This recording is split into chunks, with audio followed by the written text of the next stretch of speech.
David was taking the Ark of the Covenant to Zion after it had been recovered from the Philistines, when the Philistines had stolen it and put it in the temple of Dagon in Ashdod.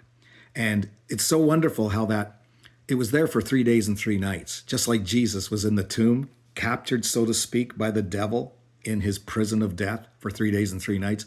But on the third day in the morning, the ark had caused the idol of Dagon to be thrown down forcibly in front of the ark, bowing down like before the mercy seat on the ark, footstool, worshiping the real God of Israel.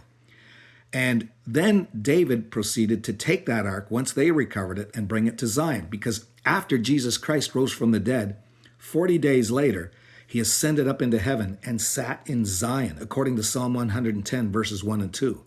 The Lord said unto my Lord, sit thou at my right hand until I make thine enemies thy footstool. The Lord shall send the rod of thy strength out of Zion. Rule thou in the midst of your enemies.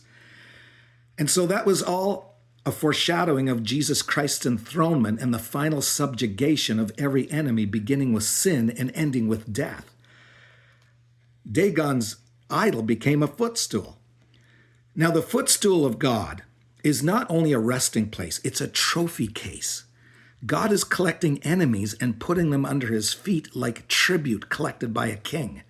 And the last one in the final ultimate battle is going to be against death, which he conquered for himself in the flesh. But when this mortality puts on immortality, then death will be swallowed up in victory. So through death, Jesus destroyed him who had the power of death. Hebrews 2 and 14. Through resurrection, he proved that resurrection life is stronger than death. And through ascension, he sat on a throne built upon victory, with blood on the seat and enemies under the feet. The blood on the mercy seat means the foundation of his human kingdom, being the Son of God in the flesh, is life from the dead. And enemies under the feet mean that these are the resulting conquests.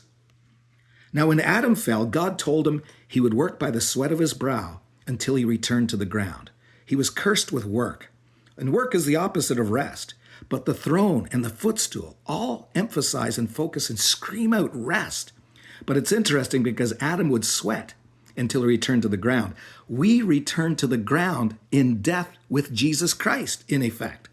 Jesus Christ's death is that into which we get baptized.